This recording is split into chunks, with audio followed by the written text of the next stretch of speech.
Mesdames, Messieurs, bonjour, bienvenue à la présentation de la une des journaux de ce jour, 23 janvier 2019. Nous démarrons par le quotidien de service public, La Nation, qui titre en manchette « Législative 2019, la Sénat dévoile le calendrier des élections ». Législative 2019, la Sénat dévoile le calendrier des élections. Toujours avec La Nation, qui nous propose en petite page « Prolifération des foyers monoparentaux, un phénomène inquiétant ». Prolifération des foyers monoparentaux, un phénomène inquiétant. Nous passons à Libération. Libération qui titre à sa tribune « Poursuite de la mise en œuvre du PAG, 35 marchés modernes, bientôt érigés dans tout le Bénin ». Poursuite de la mise en œuvre du PAG, 35 marchés modernes, bientôt érigés dans tout le Bénin. Toujours avec Libération qui nous propose polémique autour du nombre exact des spoliés de ICC Services. À qui profite le flou artistique? Une interrogation à retrouver en pied de page de Libération. Polémique autour du nombre exact des spoliés de ICC Services. À qui profite le flou artistique? Le matin à présent, qui prend la place de Libération. Le matin, titre Assemblée nationale, la loi sur le secret défense adoptée. Assemblée nationale, la loi sur le secret défense adoptée. Toujours avec le matin, nomination des chefs d'établissement dans les universités publiques, l'intersyndicale des enseignants s'indigne. Nomination des chefs d'établissement dans les universités publiques, l'intersyndicale des enseignants s'indigne. Fraternité succède au matin. Fraternité législative du 28 avril 2019. Le calendrier électoral disponible. Procès ICC Services à la criette. La gestion de la crise a coûté près d'1 milliard au Trésor. Procès ICC Services à la criette. La gestion de la crise a coûté près d'1 milliard au Trésor. Toujours avec Fraternité. Accident de circulation à Gomé, des blessés graves et beaucoup de dégâts matériels. Nous passons à présent à l'événement précis qui titre en manchette « Clôture de la 2e édition du FICMEC et du colloque scientifique international de Cotonou. L'ISMA décroche 3 nouvelles grandes distinctions. Clôture de la 2e édition et du colloque scientifique international de Cotonou. L'ISMA décroche 3 nouvelles grandes distinctions.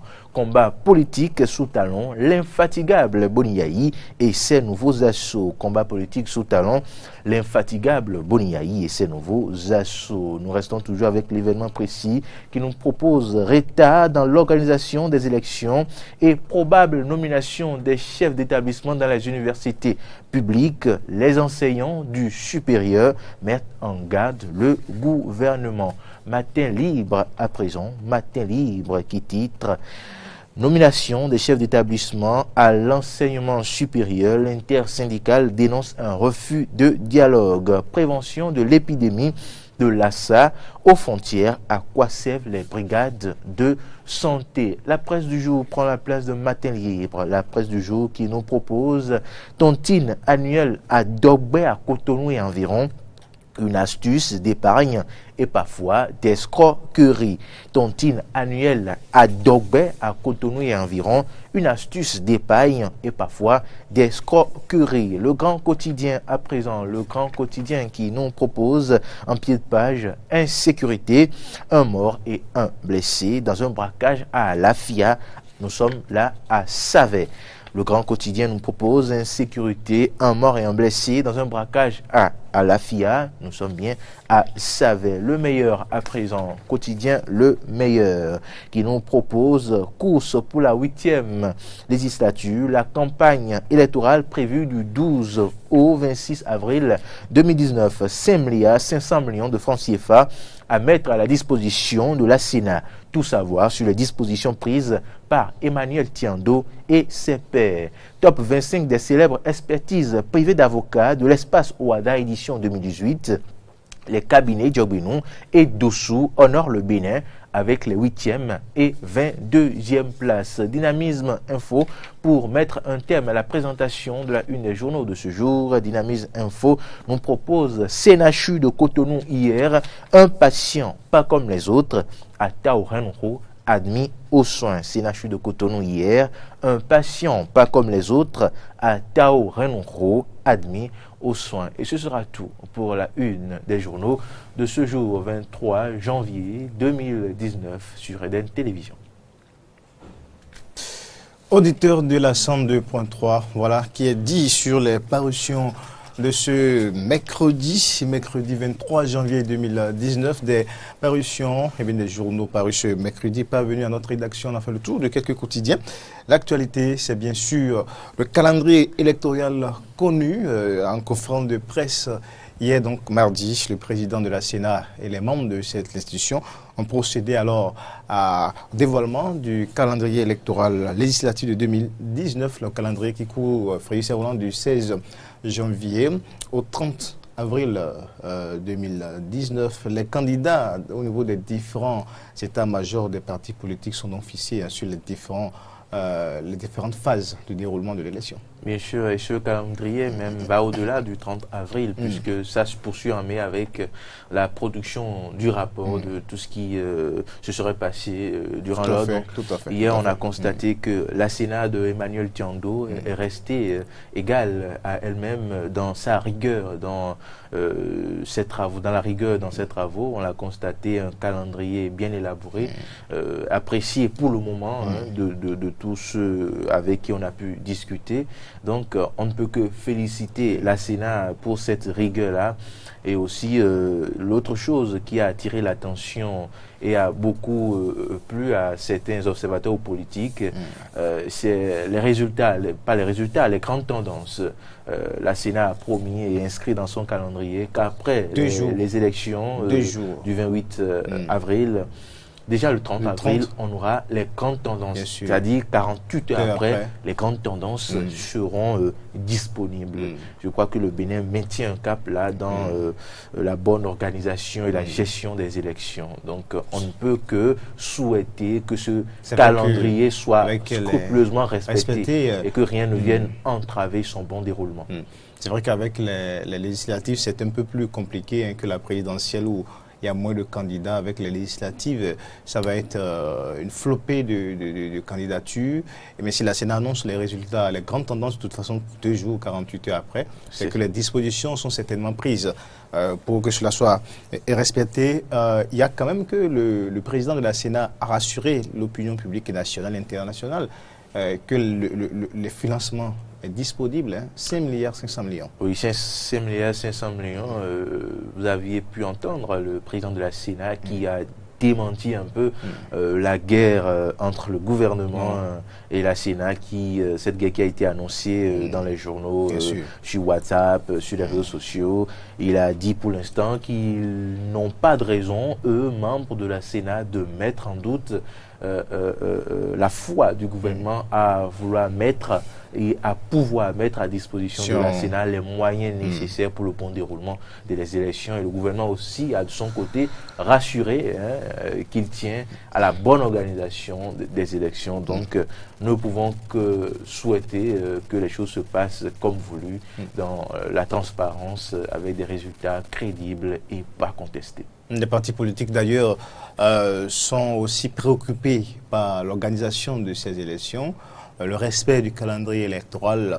Le lundi, nous avons vu quand même une délégation de l'UDBN, l'Union démocratique pour un Bénin nouveau, qui a quand même dépêché une délégation à la Sénat pour s'enquérir des conditions d'organisation de cette élection. C'est vrai que dans la soirée également de ce même lundi, il y a une partie de l'opposition qui était aussi à la Sénat.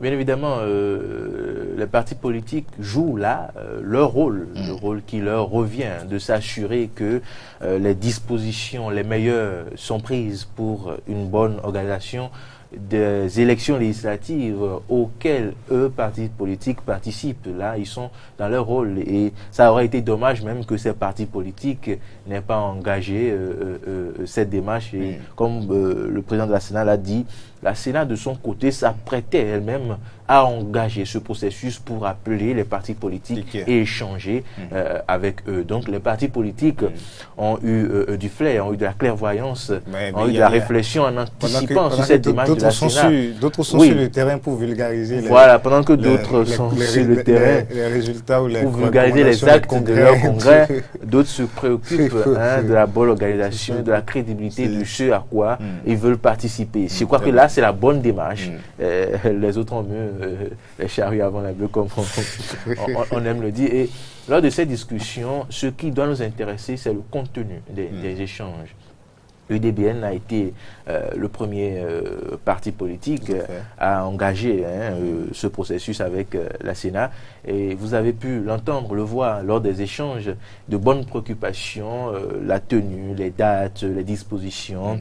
Ils ont été rassurés par Emmanuel Tiando, Geneviève Nadior et ECO. Maintenant, l'UDBN, comme les autres partis politiques, ont soulevé quelque chose, la précocité de la campagne électorale. La précocité de la campagne électorale, et là c'est bien vu, ces partis politiques jouent encore une fois là leur rôle, parce que c'est ici même qu'on a dénoncé le fait que certains partis politiques sont déjà en campagne précoce et que les autres ne font rien. Ils ne font rien pour dénoncer cela et se complaisent dans le silence. On a eu la preuve maintenant que d'autres partis s'indignent pour dire « nous avons voté des lois ». Il n'est pas possible que nous-mêmes, qui avions été à la base de ces tests-là, que nous permettons aujourd'hui de violer, permettez-moi, violemment, ces tests-là. Donc, parce que quand vous voyez un peu ceux qui violent aujourd'hui les tests, il y a parmi eux des députés, même des anciens présidents de l'Assemblée nationale. Il y a parmi eux des responsables actuels de l'Assemblée nationale. Et comment s'expliquer que ceux-là même qui ont voté il y a quelques mois, ces tests-là se permettent aujourd'hui de violer ces mêmes tests qu'ils ont eu à voter. Ça n'a rien à voir avec le régime actuel. Non, ça n'a rien à voir avec le régime. Ça a à voir avec la crédibilité, ça a à voir avec la dignité, ça a à voir avec l'honneur, le respect des tests de la République et de la République. Alors, vulgariser des recommandations de congrès, cela ne signifie pas forcément aller sur le terrain avec des pailles, avec des seaux, avec des flyers à distribuer. Tout ça, là. Vous voyez même c'est beaucoup plus en campagne qu'on devrait normalement avec l'effigie de ces partis, ce n'est pas tolérable. La propagande déjà qu'on ne peut Le président de la Sénat a déploré cela, a déploré cette violation des tests et a renvoyé la responsabilité à la RAC. À la RAC, parce que la RAC devrait, selon les tests, interpeller les médias qui favorisent, qui ne sont pas à la base, mais qui favorisent la précocité de cette campagne pour les législatives. Donc, la RAC devrait jouer son rôle. La RAC est interpellée pour jouer ce rôle-là, pour mettre en garde les médias qui, avant la période définie, maintenant par la Sénat, si un parti, avant cette période, fait campagne et qu'un média diffuse, favorise cela, la RAC devra prendre ses responsabilités.